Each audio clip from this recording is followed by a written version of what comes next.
ଏଇଠି କିଛି ଆଜି ଏଇଟା କରିକି ଆଣିଛି ଏଇ ଆକାର ତ ଏହା ଆମେ ଜାଣିବା ଏହା ବିଷୟରେ ହେଲା। ଆଚ୍ଛା ଏଇଟା ଦେଖୁଛ ନା ଇଏ କଣ ଜାଣିଛ ଇଏ ହଉଛି ଗୋଟେ ଗୋଲ ହେଲା ଏଇଟା ହଉଛି ଗୋଲ ହେଲା। ତାପରେ ଇଏ ହଉଛି ତାରା ଆକାଶରେ ଇଏ ହଉଛି ତ୍ରିଭୁଜ ହେଲା। ଇଏ ହଉଛି ଆୟତ ଚିତ୍ର ଇଏ ହଉଛି ବର୍ଗ ଚିତ୍ର ହେଲା। ତାପରେ ଆମେ ଜାଣିବା ଯେ ଏଇ ଆକାରରେ କଣ କଣ ଆମକୁ ଜାଣିବାର ଅଛି। ତ ଏଇ ଗୋଲ ଗୋଲ କରି ଆମେ ଆଉ କଣ ଜିନିଷ ଅଛି ଆମର ନା ଥାଳି ଆମେ ଭାତ ଖାଉଲେ ଜାଣିଛ ନା ଭାତ ଖାଉଲେ ଯୋଉ ଥାଳି ସିଏ ବି ଗୋଲ ଥାଏ ନା ଥାଳି କରି ଗୋଲ ଏମିତି। ତ ଇଏ ହଉଛି ଗୋଲ ତାପରେ ଥାଳି ଆଉ ଛୋଟ ଛୋଟ ଥାଳିଆ ଆଉ ଛୋଟ ଛୋଟ ତାଟିଆ ସିଏ ବି ଗୋଲ। ତମେ ମାନେ ଯେ ଝିଅ ମାନେ ପିନ୍ଧିଛ ଚୁଡ଼ି ହାତରେ ଦେଖାও ଏଇ ଚୁଡ଼ି ବି ଗୋଲ ନା ହଁ ସିଏ ବି ଗୋଟେ ଗୋଲ। ତାପରେ ଇଏ ହଉଛି କଣ ଇଏ ହଉଛି ତ୍ରିଭୁଜ ତ୍ରିଭୁଜ କାହା ପରି ଦେଖା ପାଇଁ ଦେଖିବା ପାଇଁ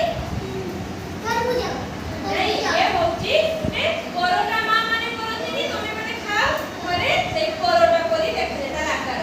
ଆଉ ଗୋଟେ ହଉଛି ସିଙ୍ଗଡ଼ା ଆମେ ଖାଇନି ଦୋକାନରେ ସିଙ୍ଗଡ଼ା ନିମିକି ହେଲା ତାହାରି ଏଇ ତ୍ରିଭୁଜ ପ୍ରକାରର ପିଆଜି ହବ।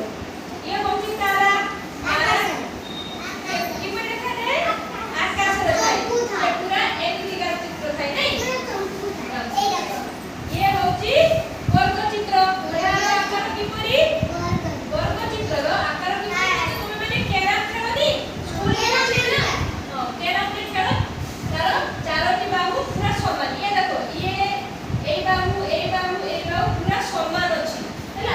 ଗୋଟେ ଦେଖ ଏହାର ଚାରୋଟି ଯାକ ବାହୁ ସମାନ ତ ଏହାର ଆକାର ଆମେ କ୍ୟାରମ ବୋର୍ଡ ତମେ ମାନେ ଖେଳୁଛ ନା ତ ସେଇ କ୍ୟାରମ ଯେ ବୋର୍ଡଟା ସେଇଟା ହଉଛି ପୁରା ସମାନ ଏହାରି ପରି। ଆଉ ଗୋଟେ ହଉଛି ଗୁଡ଼ି ଆକାଶରେ ତମେ ମାନେ ଗୁଡ଼ି ପୁରା ହୁଏ ସିଏ ବି ପୁରା ଏମିତି ଚାଲିବ ହେଲା। ତାପରେ ଇଏ ହଉଛି ଆୟତ ଚିତ୍ର କହିଥିଲି ନା ଆୟତ ଚିତ୍ର ଏହାର ଆକାର ଦେଖ ଏହାର ଏଇ ବାହୁ ସାଙ୍ଗରେ ଏଇ ବାହୁ ସମାନ ଲମ୍ବା ଲମ୍ବା ଅଛି। ଇଏ ହଉଛି ଛୋଟ ଟିକେ ଇଏ ଟିକେ ଛୋଟ ଦେଖ ହେଲା। ତ ଏହାର ବାହୁ ସହିତ ସମାନ ଏହାର ଆକାର କିପରି ଆମେ ଜାଣିବା ଏହାର ଆକାର ହଉଛି ଏଇଟା ଦେଖ କଳା ପଟା ପୁରା ଗୋଲ ତାର ଦେଖ ଏମିତି ଇଏ ଲମ୍ବା ଏଇ ଦୁଇଟା ଯାକ ସମାନ ହଉଛି ଇଏ ଛୋଟ ୟା ସାଙ୍ଗରେ ସମାନ ହଉଛି। ଏଇ ଟେବୁଲ ଦେଖ ହେଲା ଏହାର ଆଉ ଏହାର ସମାନ ଏଇ ପଟ ଛୋଟଟା ସମାନ ହେଲା। ଆଉ ଗୋଟେ ହଉଛି ତୁମର ଜମେଟ୍ରି ବକ୍ସ ଅଛି ନା ସେଇଟା। ତାପରେ ଏଇ ଆକାର ସହିତ ଆମେ ଏଇଗୁଡ଼ା ମିଶେଇବା ହେଲା। ସେ ଚିତ୍ର କରାହେଇନି କୋଉ ମାନେ ଚିତ୍ରରେ କୋଉଟା ପକେଇବା ତେବେ ଆମେ ଜାଣିବା ଯେ କୋଉ ଚିତ୍ର ସାଙ୍ଗରେ ଏଇଗୁଡ଼ା ମିଶୁଛି ହେଲା। ଜଣେ ଜଣେ କରି ମୁଁ ଦେବି ଆଜ୍ଞା ତମେ ଧର କୋଉ ଜିନିଷଟା କୋଉଠି ରହିବ ଦେଖ ଏଇଟା। ଆଚ୍ଛା ଏଇ ଗୋଲ କୋଉଠି ରହିବ ଦେଖ ତାପରେ ଏଇଟା ଦେଖ କୋଉଠି ରହିବ ଯାଅ ପାଖକୁ ଯାଅ ହଁ ତା ପାଇଁ ତାଳି କର ସେ ବହୁତ ସୁନ୍ଦର କରୁଛି ହଁ। ତାପରେ ଏଇଟା କୋଉଠି ରହିବ ଠିକ କଲା ଯେ ତମେ ଠିଆ ହୁଅ ଆଉ ଜଣେ ଆସିବ ହେଲା।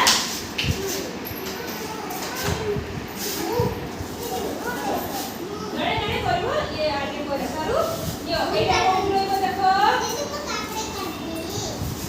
ତାପରେ ଏଇଟା କୋଉଠି ରହିବ ଦେଖ। ଆଚ୍ଛା ତମେ ରୁହ ଆଉ ଜଣେ ଆସିବ ଆସ ତୁମେ ଆସ ଯାଅ ତମେ ସେଠି ଯାଇକି ରୁହ ଆସ ଏଇଟା କୋଉଠି ରହିବ ଦେଖ ହଁ ଭେରି ଗୁଡ। ତାପରେ ଆଉ ଗୋଟେ ତା ପାଇଁ ବି ତାଳି କର।